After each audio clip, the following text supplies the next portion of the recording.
नयन सुलगिनी ज्योति ब्रह्म गोदारिणी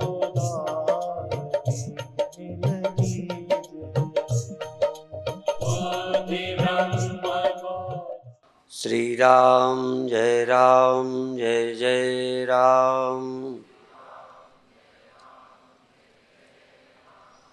श्री राम जय जय राम। सच्चिदानंद भगवान की, सनातन धर्म की।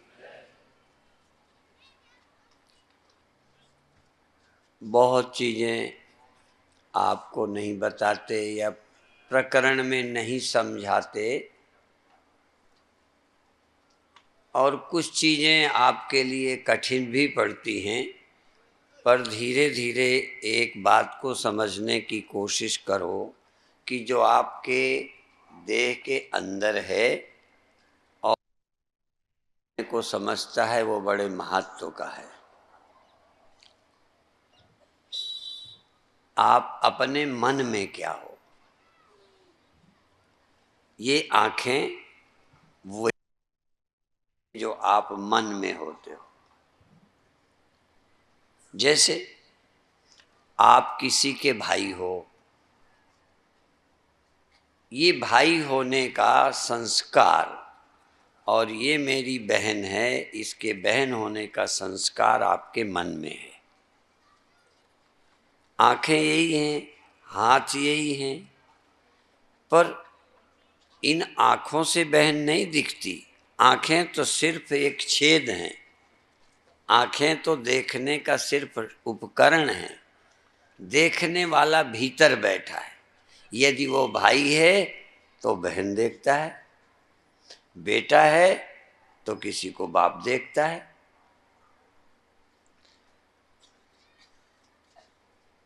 मन में जो कुछ हो बड़े महत्व का है। और इन हाथों से आप अपने हाथों को मान लो मेरे पैर पर लगाते हैं, तो आप संत के पैर छू रहे हैं। संत कहाँ रहते हैं? आपके मन में।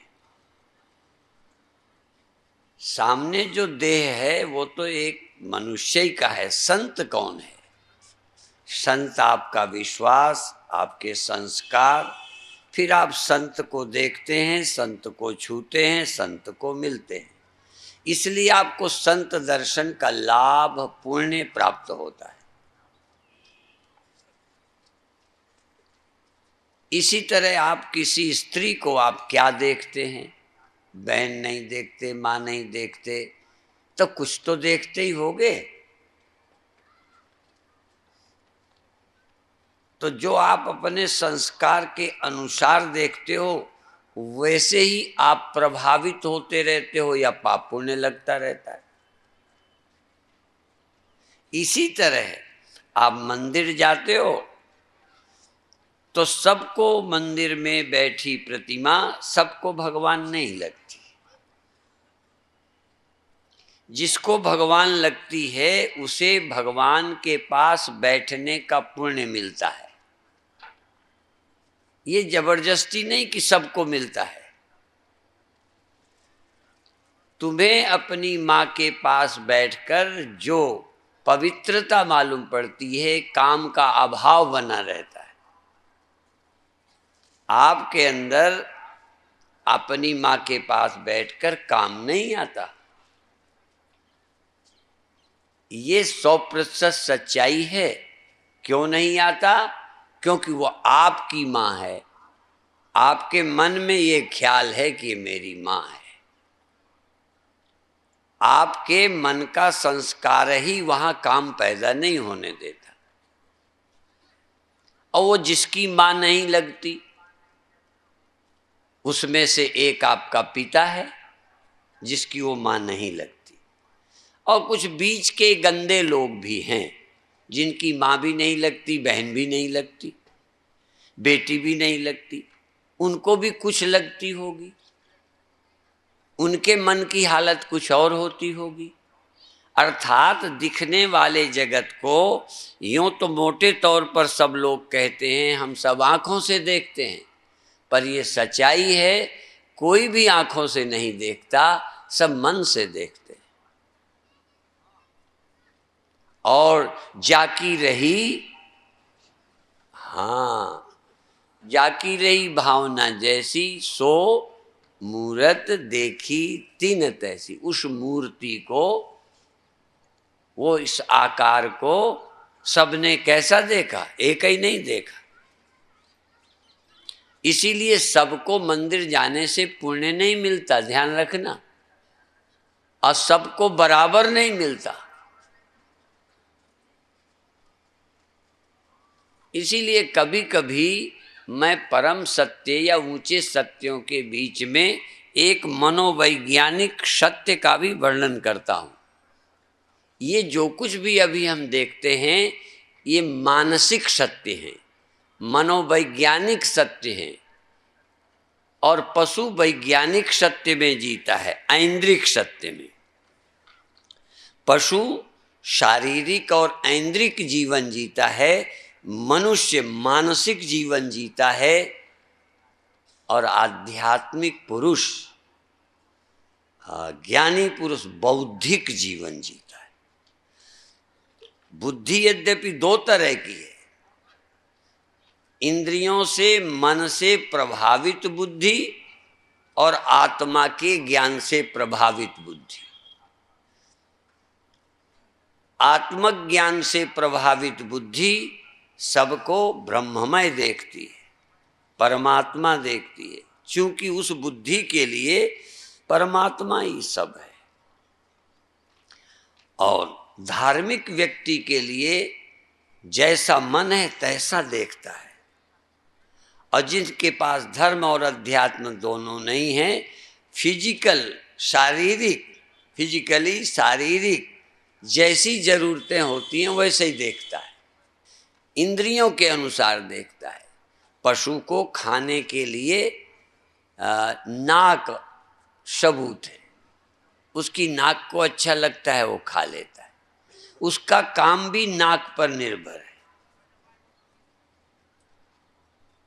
पशु को बौद्धिक काम नहीं है,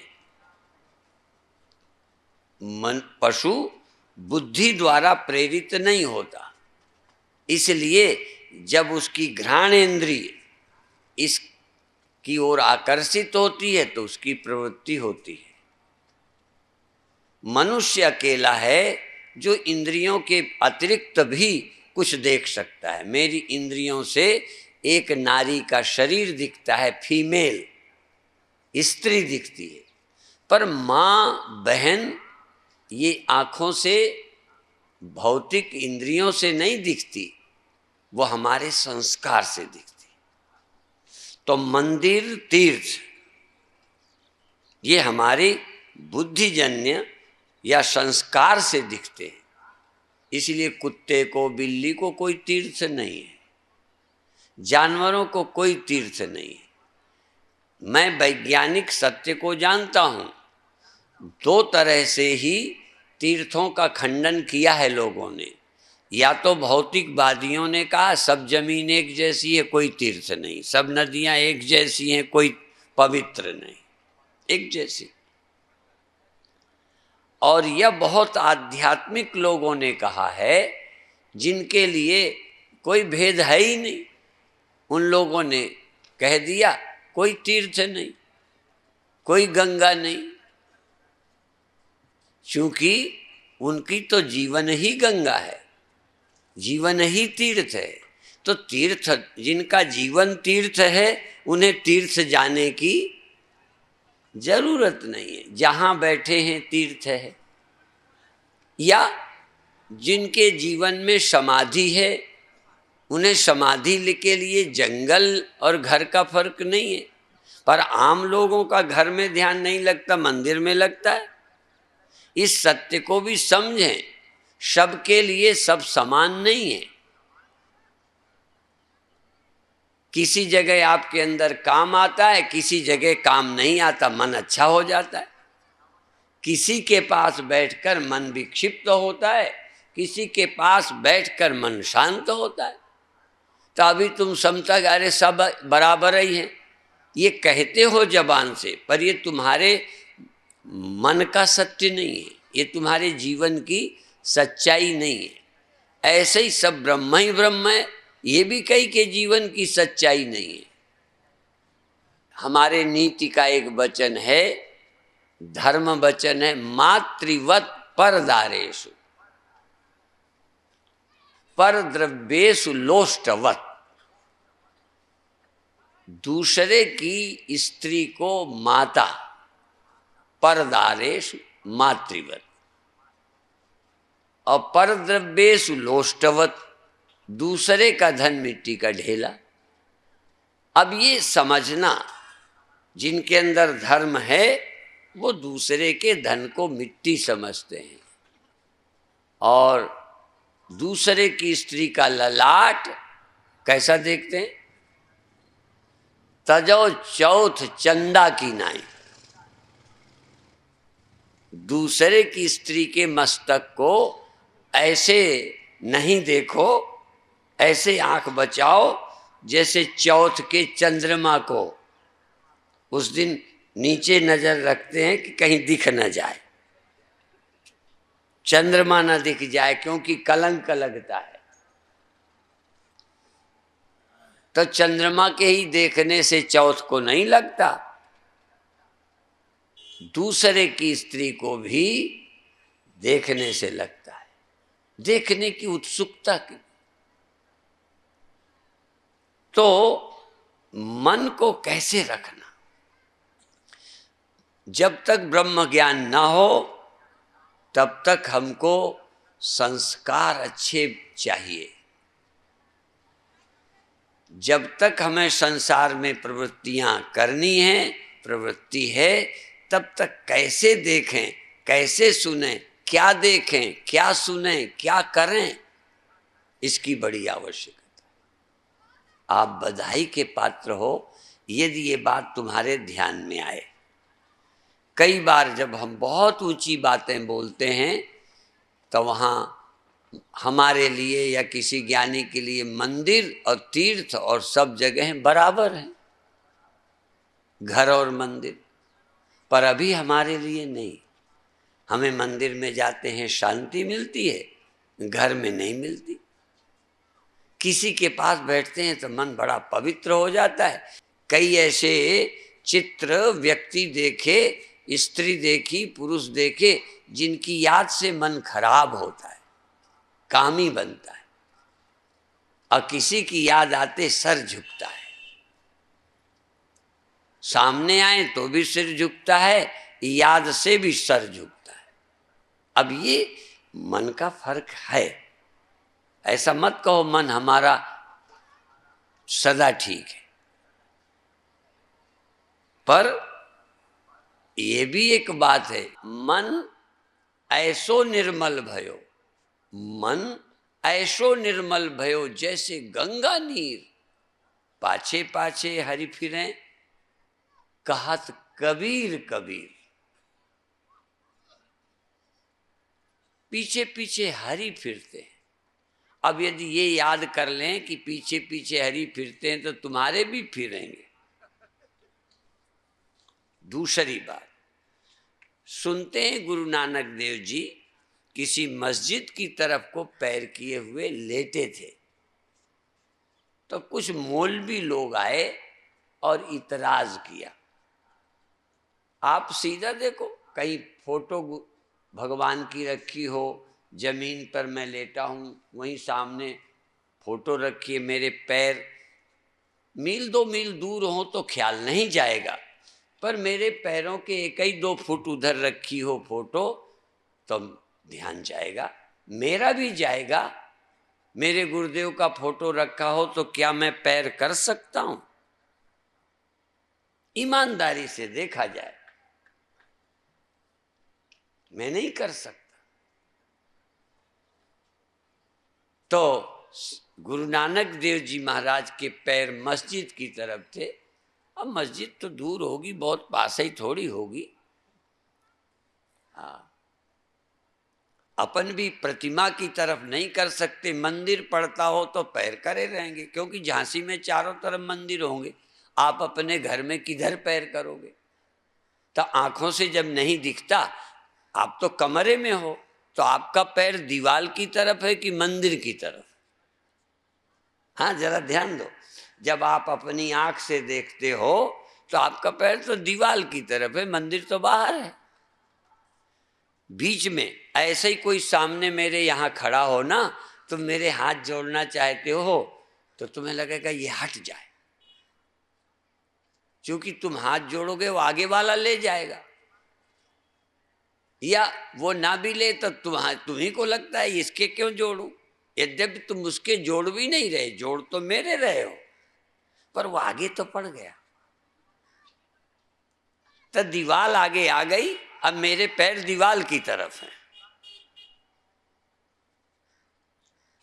यहां तक मंदिर में भी दीवार होती है, मंदिर की तरफ भी पैर आप कर सकते हैं, पर यदि भगवान दिखते हो, फोटो दिखती हो, तो करने का मन नहीं करेगा, मेरा नहीं करेगा, मैं और को नहीं जानता, मैं नहीं कर सकता। इसलिए इस गहराई को धीरे धीरे सोचें। अभी हम कहें हम तो बराबर समझते, नहीं, हम नहीं बराबर समझते। तो गुरु नानक देव जी महाराज को जब कहा कि आपके पैर इधर को हैं, इधर को कर लो, अब देखो उनकी नकल हम नहीं करेंगे। मान लो मेरे पैर हों जिधर भगवान का फोटो हो या गुरुदेव का फोटो हो, कोई कहे स्वामी जी पैर कर लो इधर गुरु महाराज का, तो मैं कहूँ नहीं। तो गुरु नानक देव जी तो ये कहते हैं भाई जिधर मस्जिद ना हो उधर पैर कर दो। तो कहते हैं पैर कर दिए, हमें नहीं पता, पर कहते पैर कर दिए, पैर कर दिए तो मस्जिद उधर आ गई।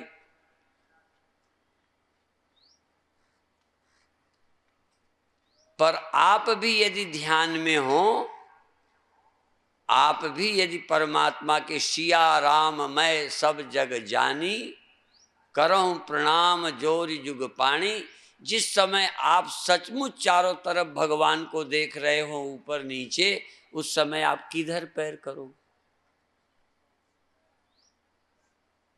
सच तो यह है उस समय आपका ध्यान पैर में होगा ही नहीं। आप जब ब्रह्म चिंतन करेंगे तो ब्रह्म ही वेदम सर्वम। तो इसीलिए हम लोग क्या कहते हैं, चिंतन के समय, ब्रह्म विचार के समय, ध्यान के समय सब माफ है। ध्यान के समय आपको छटनी करने की जरूरत नहीं है कि किधर मंदिर है किधर नहीं है, किधर पैर करूं किधर हाथ करूं, किधर देखूं किधर न देखूं, किसे देखूं किसी न देखूं। ये उसके लिए कहता हूं जिनको ब्रह्म दृष्टि है। भगवान शिव के सामने ऐसा वातावरण आया कि भगवान शिव का मन बिगड़ गया। शिव जी के मन में काम आ गया, और काम आ जाए ना तो धर्म भी जाता है, काम की प्रबलता हो तो धर्म भी जाता है, और काम प्रबल हो जाए तो ब्रह्म दिखना भी बंद हो जाता है। वो वही दिखने लगता है जो चाहिए। 5 वर्ष की 7 वर्ष की बच्ची क्या वो इस लायक होती है? पर कामी को वैसे ही लगने लगता है। भक्त के लिए कोई भी सामने पड़ जाए तो भगवान हो जाता है, और नास्तिक के सामने भगवान भी पड़ जाए तो आदमी हो जाता है। जाकी रही भावना जैसी, प्रभु मूर्ति देखी तिन तैसी। और भावना कहाँ से आई? अंदर की जरूरत। अब भगवान शिव के सामने काम खड़ा हो गया और सब गड़बड़ सड़बड़ दिखने लगा। तब भगवान फिर सावधान हो गए। देखो भगवान को भी सावधान होना पड़ा, तुमको तो नहीं होने की जरूरत।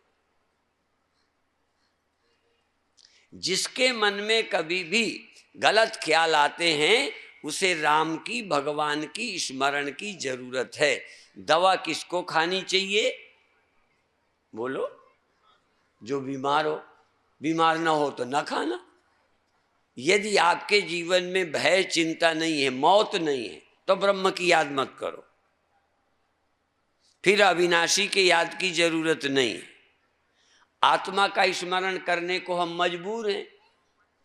कोई कितने नास्तिक कहें, मैं व्यास गद्दी से बोलता हूं, कोई कितना कहे तुम ब्रह्म का चिंतन ना करो, तो भैया जब देह की तरफ ध्यान देता हूं मरना दिखता है, ये किया कराया सब छूटता दिखता है। जब मन पर आते हैं तो लाभ हानि मान अपमान पकड़ता है। उतनी ही देर चैन है जितनी देर हम दुनिया में नहीं होते, परमात्मा में होते। ये सच्चाई है। हमको भी दो तरह से, कभी कभी सामने का वातावरण अच्छा है तो भी चैन है, और या फिर अंतर चले जाएं। इसलिए एक का नाम सुख है, एक का नाम दुख। अनुकूल परिस्थिति है तो ब्रह्म चिंतन की जरूरत नहीं मालूम पड़ती। जैसे अभी जी रहे हैं, अभी समय कोई मरना नहीं है, तो राम की या ब्रह्म की कोई जरूरत नहीं, मौज से रह रहे। पर जब मरना ख्याल में आता है तो फिर अब क्या करें? जब छूटने का टाइम आता है तो ये जोड़ा हुआ क्या करें? जो जोड़ा है ना, जोड़ने का एक अपना आनंद है, बड़ा मजा आता है, अच्छा लगता है। पर जब छूटने का टाइम आता है तो जो शहद इकट्ठा किया है, जब कोई धुआं दे के धूल उड़ा के छत्ता ही तोड़ने आ गया, तब तुम्हारा तो छत्ता नहीं तोड़ा जाएगा। तुमने जो इकट्ठा किया है नहीं छोड़ना पड़ेगा ना। तुम नहीं, मैं, हमें नहीं छोड़ना पड़ेगा। चाहे हॉस्पिटल बनाया, चाहे गौशाला बनाई, यदि वो मेरे को सुख दे रहे हैं तो छूटना दुख नहीं देगा। कौन कह सकता है कि जो सुख देता है उसके छूटने का दुख नहीं होगा? ये झूठी बातें मत करो, सोचो जरा। जिसकी तुम्हें पकड़ है वो दुख देगा। अब उस दुख को कैसे हटाओ? क्या रास्ता है? घड़े को फूटने का डर न लगे, क्या करे? और मजबूत बन जाए। जो दूसरे तोड़ना चाहते हैं उनको मार डाले। अब जरा सोचो, कभी न कभी यदि कोई तोड़ने वाला ना हो, आपके मकान को कोई न गिराए, हवा पानी तमाम गिरा रहे हैं, तो घड़ा जो मरने से दुखी है उसको मरने से बचाने वाला कौन? सिर्फ ये ख्याल कि घड़ा झूठा है, तू मिट्टी है। और कोई रास्ता बता दो मुझे। दूसरे घड़े की मदद ले ले तो नहीं मरेगा। दूसरे मकान से रिक्वेस्ट करे, प्रार्थना करे, और मारने वाले के चरणों में गिर जाए कि मुझे मत तोड़ो, बच जाएगा। मृत्यु से यदि भयभीत हो तो एक ही है, भगवान की शरण। और वो भी दिखने वाले भगवान की नहीं, ये भी बता दूं। देखने वाला, दिखाई देने वाला भगवान खुद ही नहीं बचता। अब देखो गुरुदेव भगवान, जानबूझ के मैं बोल देता हूं क्योंकि भगवान कहा तो तुम चिढ़ जाओगे, इसलिए मैं दूसरे भगवान किया।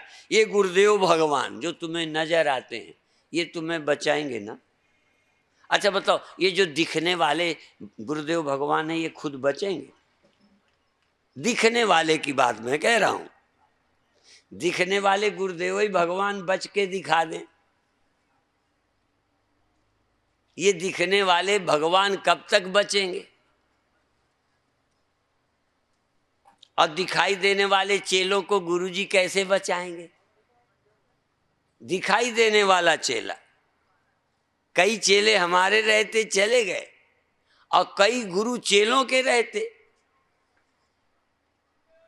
ये सत्य है कि मैं नास्तिक हूं? बताओ, ये मैं नास्तिक हूं? मैं किसी को नहीं मानता?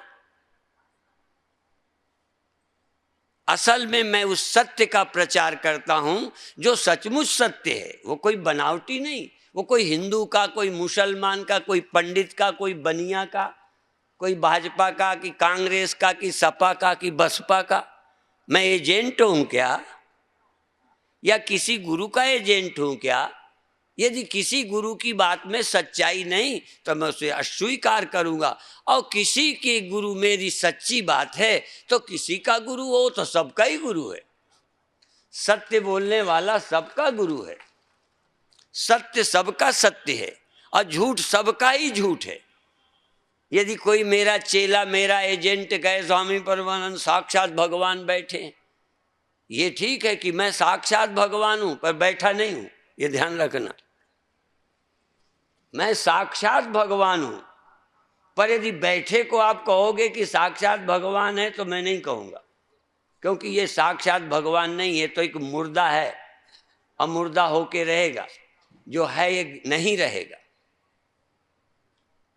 मैं मानता हूं कि राम साक्षात भगवान थे, कृष्ण साक्षात भगवान थे, और साक्षात भगवान ही बोले हैं उस देह के माध्यम से, पर तुम्हें समझ नहीं आता। तुम तो साक्षात भगवान खिलौनों को मान लेते हो। फिर कहोगे भगवान जी चल बसे, गुरुदेव के लिए रोना, छाती कूटना बहुत अच्छे थे। बिल्कुल अच्छा हूं, पर अच्छा क्यों हूं? देह अच्छा है इसलिए, अच्छा हूं इसलिए कि इंद्रियां अच्छी हैं। मुझे आंख का ऑपरेशन कराना है, देखो मेरी आंखें अच्छी नहीं, मेरा तो हार्ट का भी हो ही गया है, और जो बचा है वो भी सब धीरे धीरे हो ही जाना है। हाँ, मैं अच्छा हूं, आप जानते हो मैं कौन हूं। तुम भी अच्छे हो, पर तुम अपने को ही नहीं समझते, मैं क्या करूं? जितना अच्छा मैं हूं उतने ही अच्छे तुम हो। जो मैं हूं वही तुम हो, पर जो मैं हूं मैं समझता हूं, जो तुम हो तुम समझते नहीं हो, किसी और को मैं समझ रहे।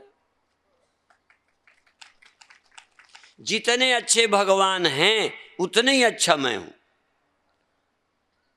और उतने ही अच्छे आप हैं। पर भगवान भी कहेंगे, बुद्धू कहेंगे मैं समझता हूं, अर्जुन तू समझता ही नहीं, मैं क्या करूं?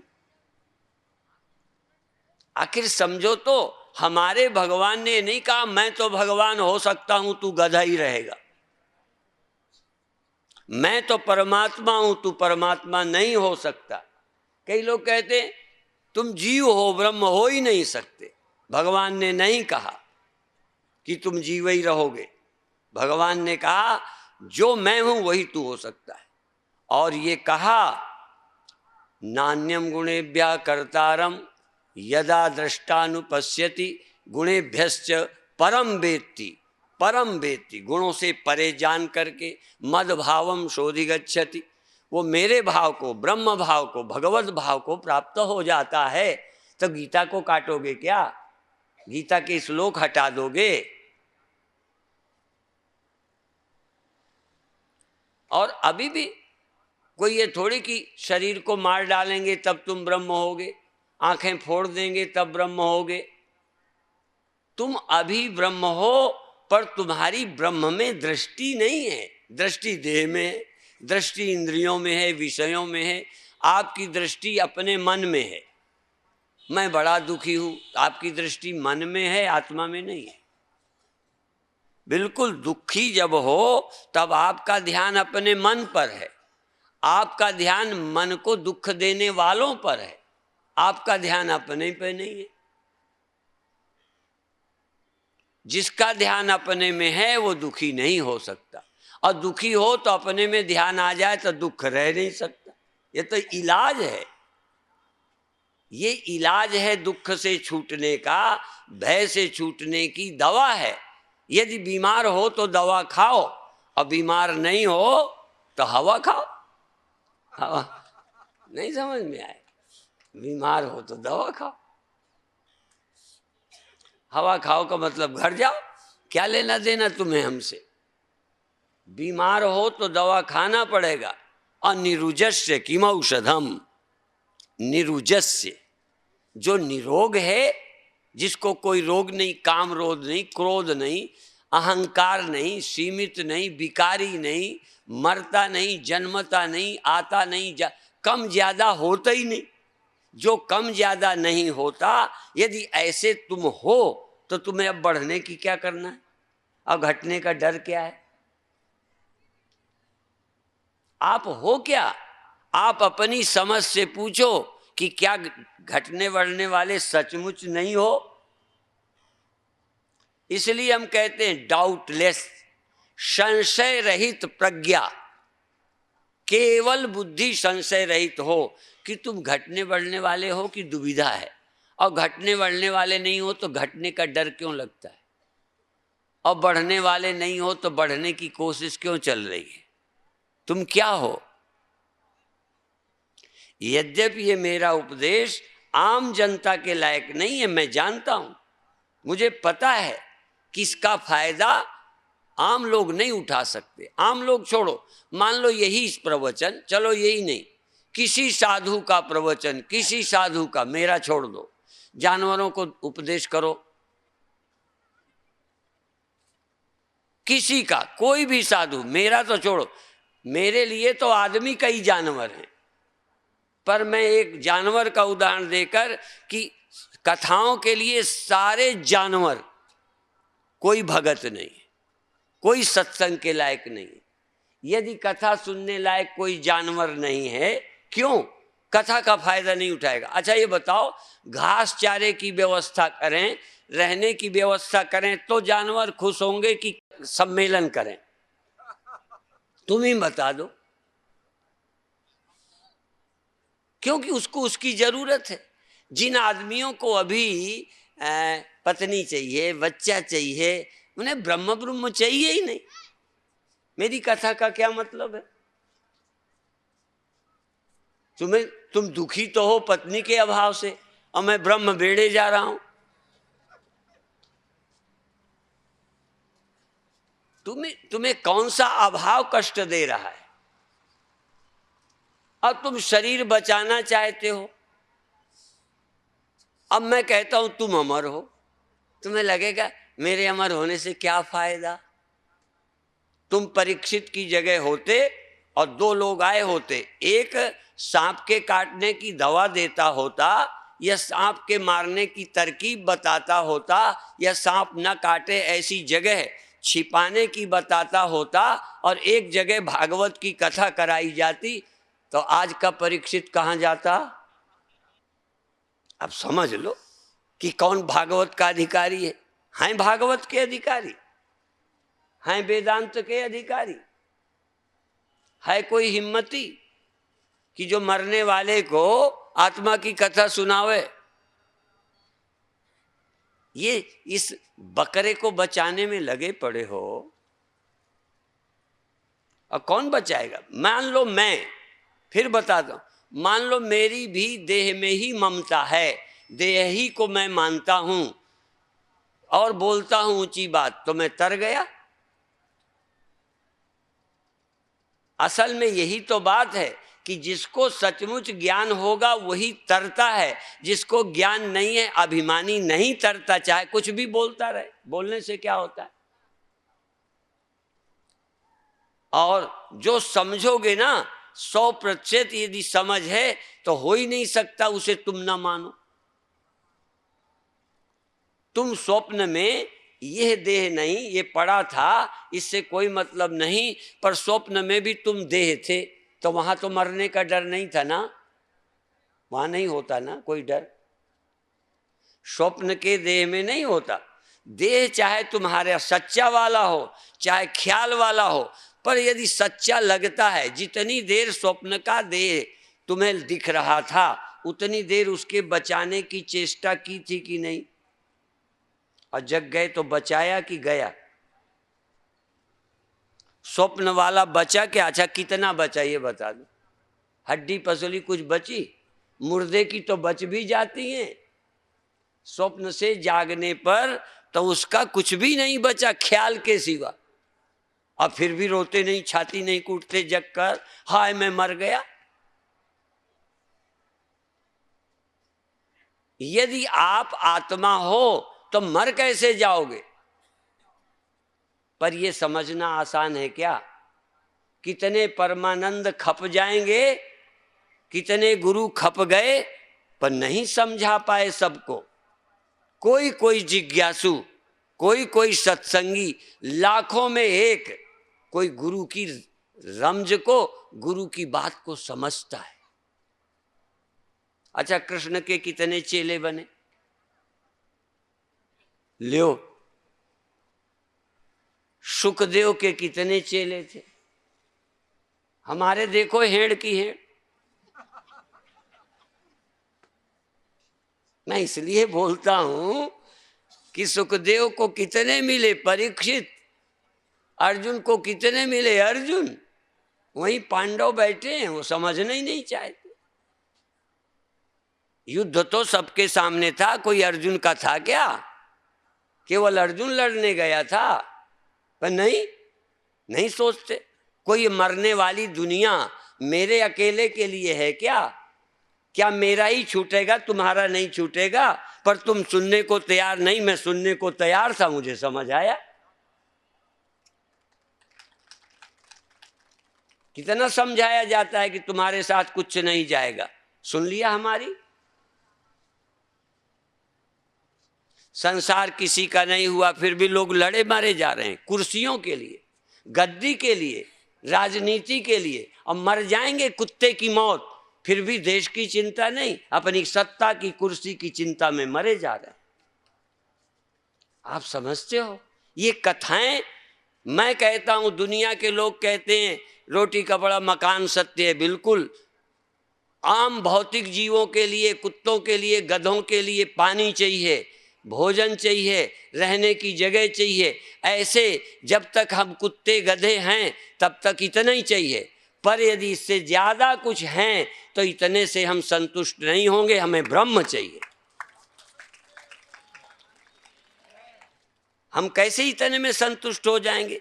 हमें बकरे की तरह पालो, हमें बकरे की तरह पालो, खिलाओ पिलाओ, गद्दे में रखो, इतने में यदि मैं मस्त रहूं तो मैं ना समझूं। कहूँगा पाल तो रहे हो, मेरे 50 वर्ष बड़े अच्छे बीत जाएंगे, अच्छा सेठ मिल गया है मुझे पालने वाला, पाल लेता है, सब सुविधाएं देता है, पर मेरे मरने का इंतजाम सेठ क्या करेगा?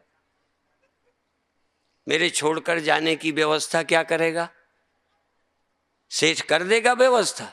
सेठ पहले अपनी कर ले।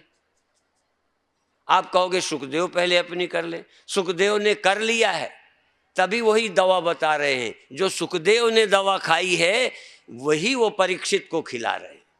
जो मैंने दवा खाई है गुरुदेव से, वही मैं बांट रहा हूं।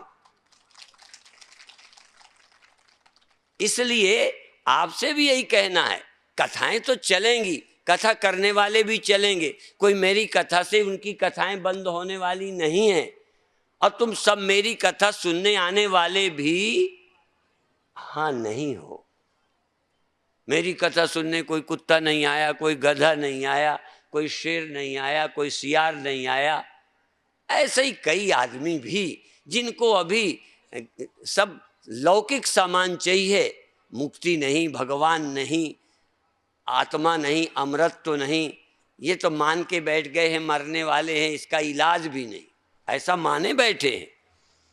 उनके ख्याल में है कि बाबा ही क्या कर लेंगे, मरना तो है ही। वो नहीं जानते कि बाबा नहीं मरते, मरने वाले वो रहे ही नहीं। ऐसा भी परीक्षित हो सकता था कि सुखदेव को कह देता, क्या आपकी कुछ कथा सुनने से मरूंगा नहीं? और कई कहेंगे भी कि देखो हम कथा सुनने नहीं गए, परीक्षित भी कौन बचा, मरा ही तो है।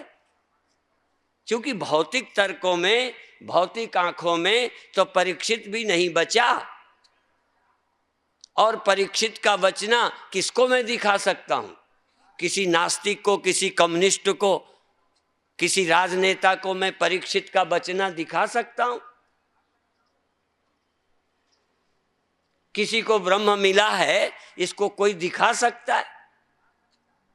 इसलिए मैं कहता हूं, भौतिक उपलब्धि के लिए गवाही मिल जाएंगे, पर ब्रह्म उपलब्धि का गवाही कोई नहीं, वही जानता है जिसको मिल गया है। गूंगा गुड़ सम कहत बने ना, अहम इदम त्वम की गम है ना, अहम इदम त्वम। मैं तुम यह वह की कोई गम नहीं। जहाँ मैं हूँ वहाँ मैं नहीं है, तुम नहीं, यह नहीं है। वहाँ ऐसा अस्तित्व है, अहम इदम त्वम की गम है ना। जहाँ पर अहम की गम नहीं, मैं की, जहाँ ये मैं नहीं, तू नहीं, यह नहीं, वह नहीं, कोई गम नहीं। फिर वहाँ क्या है, कहने वहाँ है ही है। वहाँ है नहीं है, ये वैसा ऐसा कुछ परिवर्तन नहीं। सारे परिवर्तन अहम इदम त्वम, इसमें उसमें इन्हीं में होते हैं। इसमें परिवर्तन, मुझ में परिवर्तन, मुझ में माने मैं में, मुझ में माने मन में, मुझ में माने इंद्रियों में, मुझ में माने अहंकार में, जगना सोना। मुझ में कोई परिवर्तन नहीं। न जायते म्रियते वा कदाचिन अविकार्यो यमुच्यते। अविकारी, कोई भी इतना भी हलचल नहीं है। था है रहेगा, जैसा था वैसा ही है, वैसा ही रहेगा। तीनों काल में तिल मात्र रंच मात्र चेंज नहीं होती, वो तुम हो। इस सत्य को समझो। मेरे को जब मैं मंच में बैठता हूं ना, जैसे किसी को देवी देवता आते हैं ना तो वरदान देता है, हाँ, मेरे को भी मंच में ब्रह्म आ जाता है। नहीं समझे? हाँ, उस समय देह नहीं बोलता, परमानंद नहीं बोलता, इंद्रियां नहीं बोलती, जबान नहीं बोलती, मन नहीं बोलता, अहंकार नहीं बोलता, ब्रह्म ही बोलने लगता है। यदि भूत आ जाए किसी को तो उतनी देर उसे नहीं बोलने देता, उस आदमी को भूत बोलने लगता है। देखा कभी किसी को? वो आदमी नहीं बोलता, उस पर कब्जा भूत कर लेता है, वही बोलता है। तो यार, भूत कब्जा कर सकता है, ब्रह्म किसी पे नहीं करता। ब्रह्म कृष्ण में कब्जा कर लिया, ब्रह्म ने राम पर कब्जा कर लिया, ब्रह्म ने बुद्ध पर कब्जा कर लिया, और हजारों लोगों को ब्रह्माया, और फिर उनसे ब्रह्म ही बोला, ब्रह्म ही ने अपना काम किया। जो उपद्रव किए वो ब्रह्म ही ने किए, उस आदमी ने करने ही नहीं देता। यदि भूता आदमी लड़ जाए, गाली दे और किसी की पकड़ में ना आए तो आदमी की दम है वो तो भूत की दम है। अच्छे अच्छे डरने लगते। ऐसे ही अब कोई समझे ये बोल रहा, यही गड़बड़ है। तो मैं चाहता हूं भगवान तुम्हारे अंदर, तुम में कब्जा कर ले, ब्रह्म तुम्हारे अंदर आ जाए, सीमा रहे ही नहीं, क्योंकि ब्रह्म असीम है। असीम तुम्हारे मन से बोल पड़ा। मन सीमित था, तन सीमित था, तन नाशी था, पर शरीर बोलता जबान से तो कहता मैं मर जाऊंगा। अब ब्रह्म बोलेगा तो कहेगा मैं मर जाऊंगा।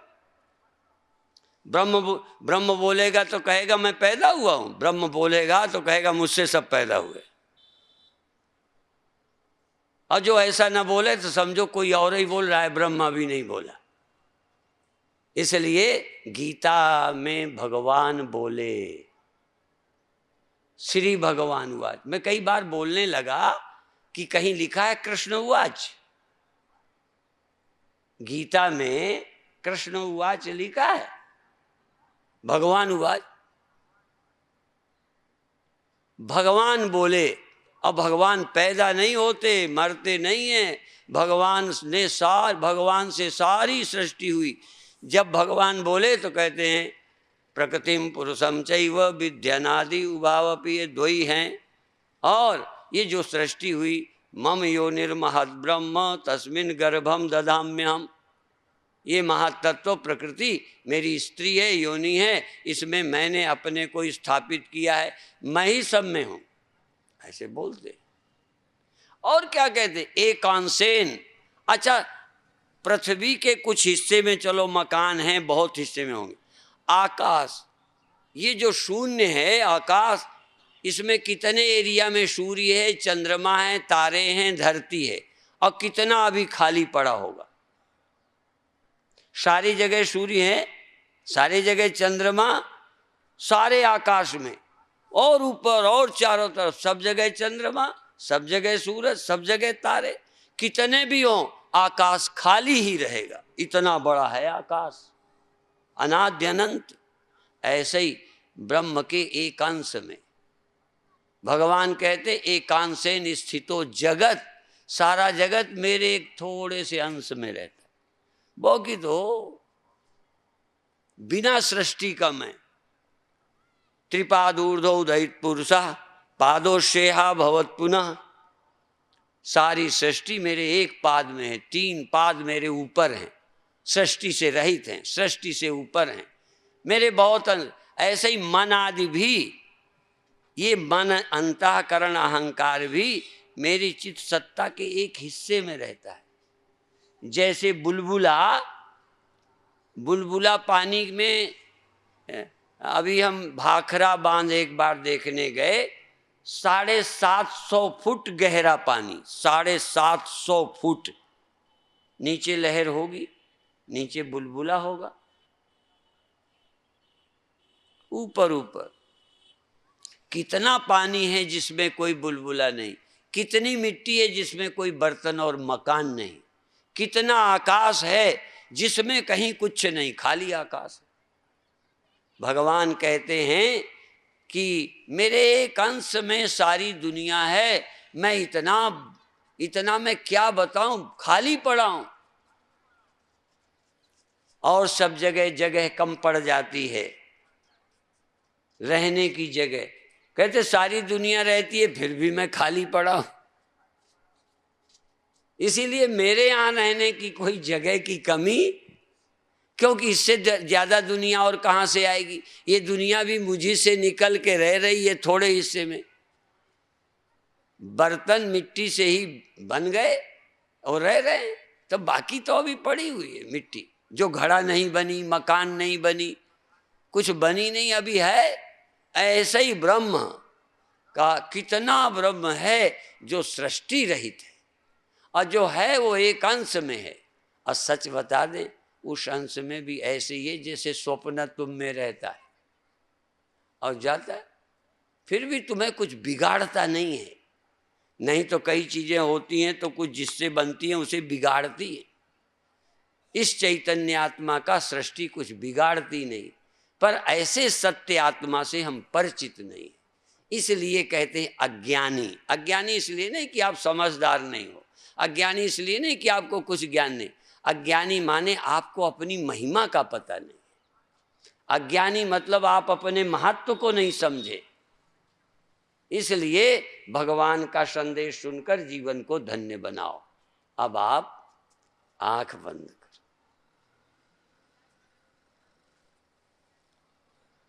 अभी तक आपने आंखों से देखा, अब आप जरा इन आंखों के बिना अपने मन का प्रयोग करो, मन का। और जो मन का प्रयोग करोगे तो क्या होगा, जो इंद्रियों से देखा सुना जाना हुआ है वो आपके मन में घूमना शुरू हो जाएगा।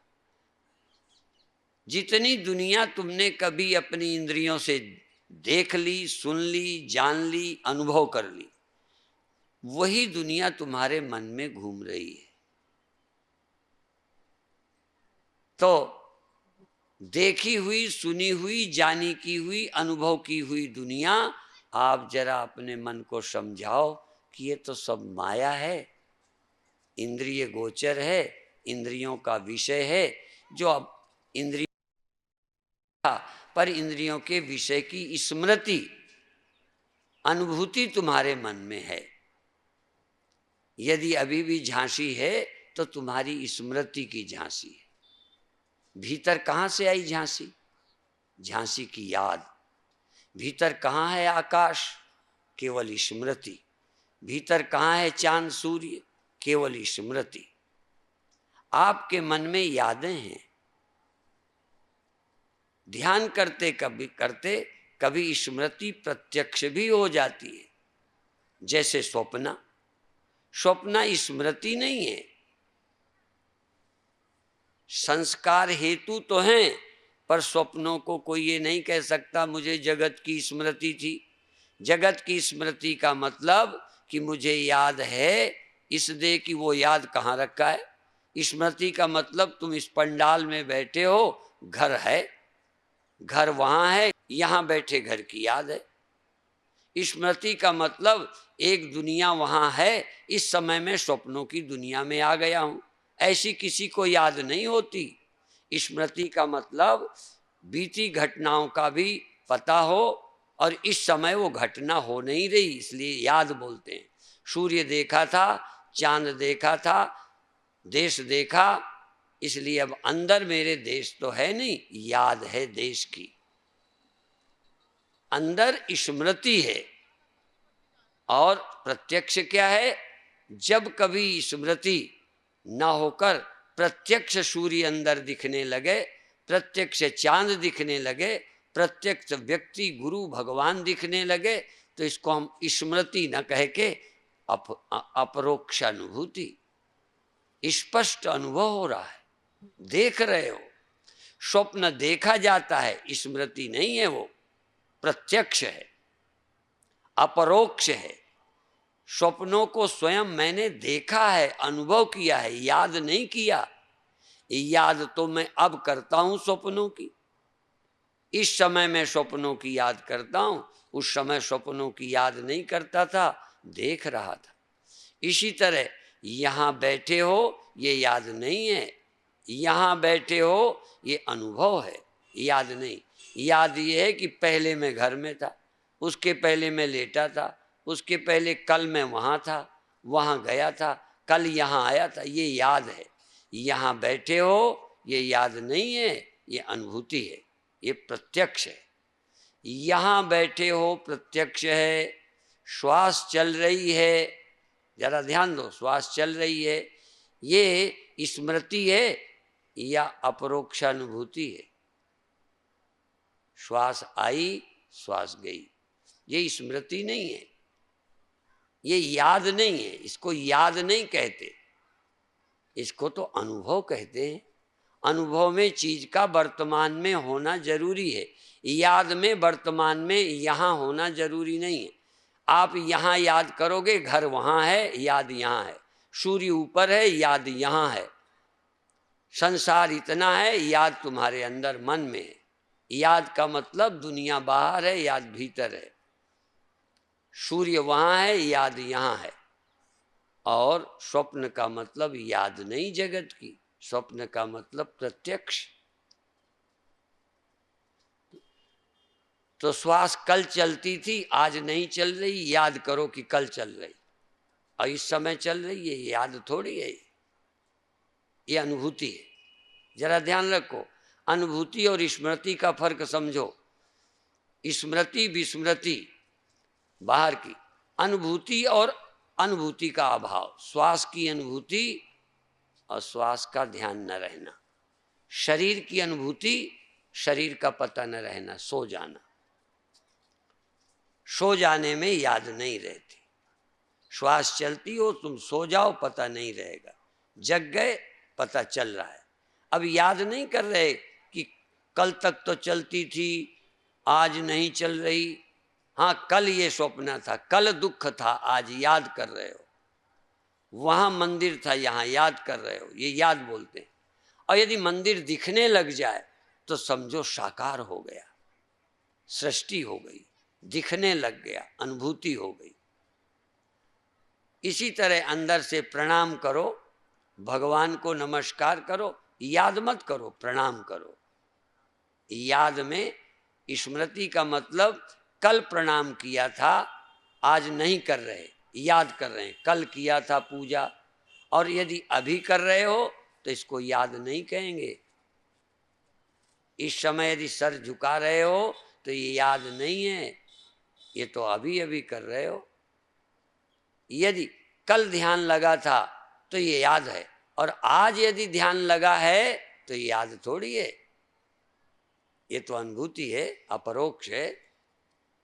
कल साक्षी थे, आज नहीं हो, कल साक्षी हो गए थे, इस समय क्या हो भाई?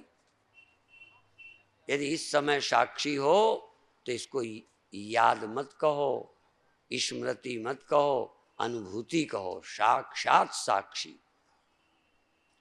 बहुत अच्छे। स्मृति, प्रत्यक्ष और अपरोक्ष। स्मृतियां, अपरोक्षानुभूति, प्रत्यक्षानुभूति और मैं कौन, प्रत्यक्षानुभूति, अपरोक्षानुभूति और स्मृति, इन सब का साक्षी। मत्ता स्मृतिर्ज्ञानम अपोहनंच, मुझसे ही स्मृति, मुझसे ही प्रत्यक्ष, मुझसे ही ज्ञान और अज्ञान होते हैं। मैं नहीं होता, मुझसे ज्ञान होता है, मुझसे स्मृति होती है, मुझसे प्रत्यक्ष ज्ञान होता है और मुझसे अनुभूति। ये हुआ, ऐसा हो रहा है, ऐसा लग रहा है, ये अनुभूति। मन यहाँ है वहाँ, ये अनुभूति, ये स्मृति नहीं है। ये अनुभूति हो रही कि मन यहाँ है, श्वास में आया, श्वास से गया, अनुभूति करो, स्मृति नहीं। और तुम कौन हो ये याद नहीं करो। हूं मैं साक्षी, मुझी को ये पता है। ये पता किसको हुआ? मुझे। किसको पता चल रहा है? मुझे। मन के जाने का साक्षी सदा कौन रहता है? आप नहीं रहते। यदि आप ही मन के जाने के, रहने के, टिकने के, तो अब आप क्या जानो? कल मैंने कहा था पहले तू मन बुद्धि से परे जान, फिर इस काम को मार। पहले तू साक्षी जान, साक्षी मान नहीं। याद मत कर साक्षी की। याद का मतलब हुआ कि कल साक्षी था, इस समय साक्षी नहीं है। इस समय तू सिर्फ साक्षी होने की याद करता है। कल बचपन था, आज बचपन नहीं है, इसलिए याद कर रहा हूं। याद का मतलब बीता हुआ, अनुभूति का मतलब अभी अभी। तो साक्षी की स्मृति नहीं हो सकती, साक्षी की तो अनुभूति। मैं साक्षी। कल नहीं, कल आनंद आया होगा, आज नहीं आया, साक्षी अभी भी है। देखो ध्यान रखना, कल कोई अनुभव हुआ होगा, आज नहीं हो रहा, आज उसकी याद आ रही है। हमें याद की जरूरत नहीं है, आ जाए तो आ जाए, पर हम याद करने नहीं बैठे, कुछ और को जानने नहीं बैठे, और कुछ जानने में आएगा। जानने में आए, हमें कोई विरोध नहीं, पर मैं कुछ जानने नहीं बैठा, मैं तो बैठा हूं साक्षी होने।